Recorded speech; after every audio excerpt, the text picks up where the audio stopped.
Hey, what's up, everyone? Good morning. Thank you so much for checking out this live here on Shows Style and Spirit. I am Ebony, of course. I hope that you all are having a great weekend. I woke up this morning to snow outside, so I decided to stay in. But I do think that after this live, I'm gonna go spend some time, kick it at my little neighborhood pub, and then get some grocery shopping out of the way. But anyway, I want to get into the latest episode of Love and Marriage DC. We actually saw the debut episode for season two of Love and Marriage DC. And I have to say that I thought it was a solid episode. And we have a lot of real life content to look forward to in future episodes. But first, before I get into the details of this episode, please hit the like button for this video. I know that you hear it all the time when you watch other channels here on YouTube, but hitting the like button causes YouTube to recommend this video to more people. Then more people will find out about me. And also, if you have not already done so, please subscribe to my channel, Show Style and Spirit. I love connecting with people virtually. I love summarizing episodes of some of my favorite TV shows. I also like talking about my natural hair journey. I have locks, as you can see, and other things as well, especially pertaining to women and everything that we go through in life. So definitely, I know that you would enjoy my content, so please subscribe and again, hit that like button. But let's go ahead and jump right on in. So, the episode opens up with the false story reported by People magazine that the Samuels were separating. As you know, Monique Samuels went live on her YouTube channel saying that those rumors were false and that she and Chris Samuels were working on their marriage. They were living in separate properties, but they had no plans on divorcing. So DJ Quick has a radio show, and his coworker, her name was something the diva. I apologize for not writing that down. She actually brought up the rumor. DJ Quick said that he had no idea that she was going to bring it up. None of his producers gave him the heads up, but he said that he did not believe it because when he's around the Samuels, they've given him no inclination that they would separate and definitely not divorce. So then we see Jamie was actually in the studio, I guess, to film a scene with him. But first, we're going to get into Arena. She actually went to Ashley's house and they were talking about the rumor. They were shocked by it and they didn't believe it either. But Arena is planning a going away party for her son, Jason. Jason is actually my favorite cast member of Love and Marriage DC. And he is actually going away to Doors, which is a program for people with vision loss. He'll get to be independent. He'll have his own apartment. And of course, as his mother, she's going to miss him, but she is throwing him a going away party. So then we see Jamie is actually a retired police officer now. And Jamie actually tried to get his son, little Jamie, a job, but actually, unfortunately, little Jamie could not pass the background check. So then there's tension between Daddy Jamie and little Jamie, and we're going to see more of that later on. So then we meet Clifton and Joy. I actually really love this couple. As you know, Clifton and Joy were actually on Ready to Love, which is the dating show on OWN where people come together and they do group dates, they do individual couple dates, and then, they send people home each week who they feel is not ready to love. I guess if they're not very open or things like that. A lot of people really love Ready to Love. It's a very popular show. I don't really watch it though, but I am familiar because I have friends who watch it. All right, so Clifton actually created a beard oil, and Joy is a singer. And they seem to really be in love, in my opinion. So they moved in together, and Clifton has two sons by two different women, ages 18 and 4. So Joy will be a stepmom. What I appreciate about this couple is that I do think that it's a very realistic situation, right? There'll be a blended family. She's dating someone who has kids. She doesn't have any kids. That would be pretty much my scenario, more than likely. If I were to meet someone, that person may have children, but I do not. So I definitely can relate to Joy, and I'm actually excited to see how she navigates through her new romantic relationship and becoming a stepmom. So then we see Quick and Ashley talking at home, and they're actually discussing their 14-year-old son, who is a freshman in high school. Quick feels like Ashley actually babies their son.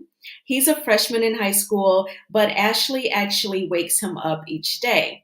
So Quick feels like, that's too much. He needs to be independent and learn how to wake himself up. I do agree with that.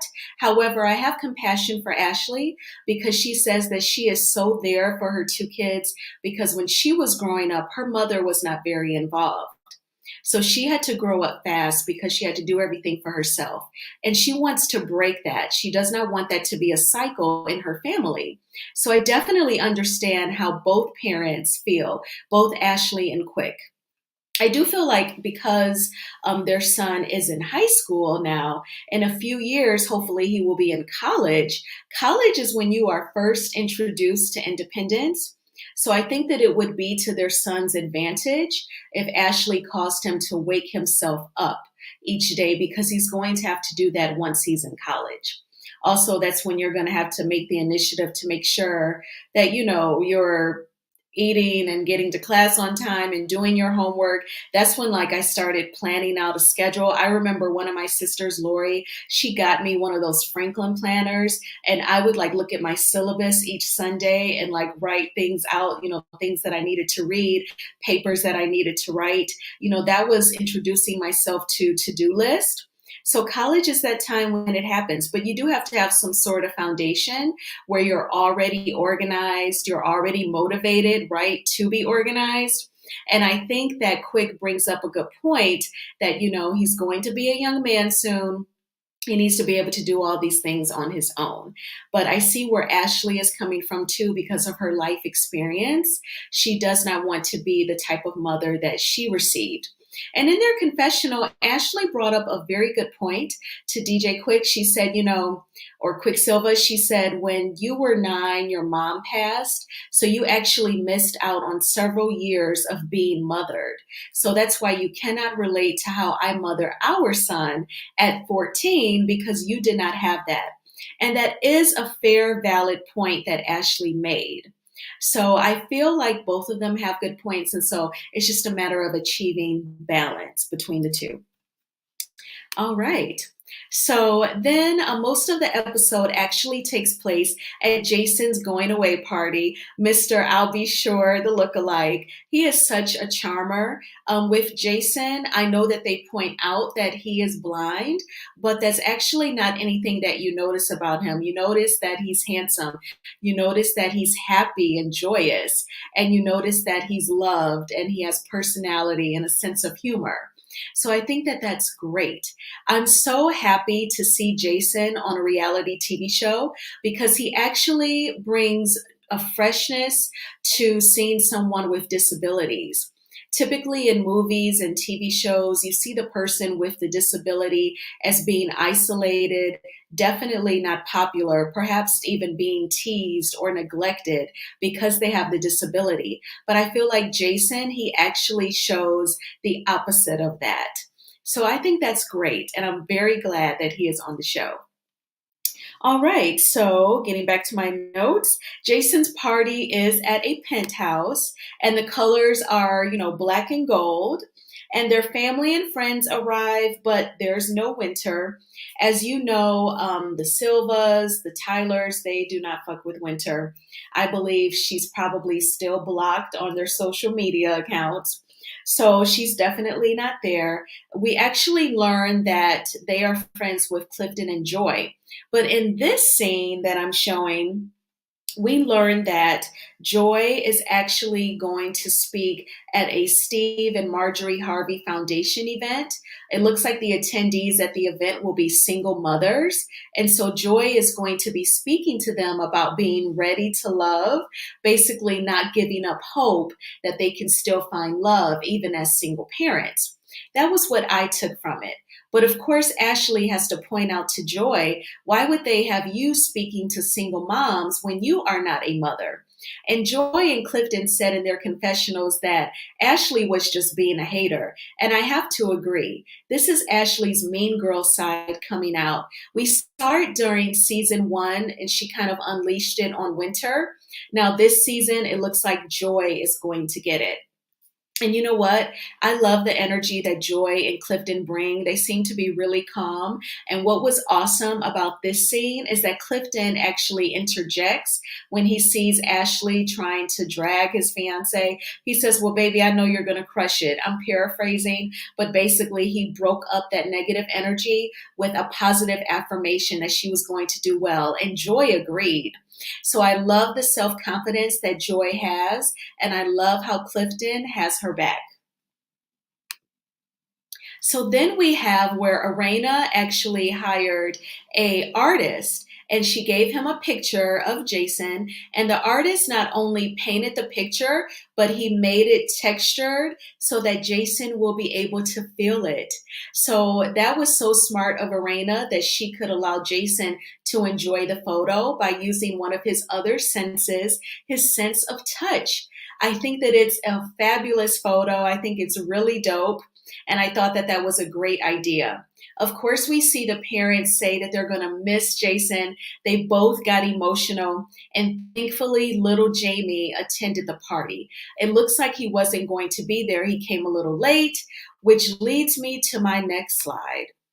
So then, this is Big Jamie saying to Little Jamie, can I holler at you for a minute? And then they go out on the balcony of the penthouse. And, Big Jamie is like interrogating Little Jamie. Oh my gosh, the word interrogation, from Destiny and the Anthony Lofties interview. Shout out to Anthony Lofties. But this Destiny is what you call an interrogation. So he's like, where were you? Why didn't you ride with us? Why are you so late? And, he's 26 years old, as they all have pointed out in this episode. A 26-year-old, why are you asking, why is he late? That is actually something that I would experience in my family. I'm the baby. I have 5 older sisters, and they're 12 to 21 years older than me. A couple of them are old enough to be my own mother. So I get grilled like that for less.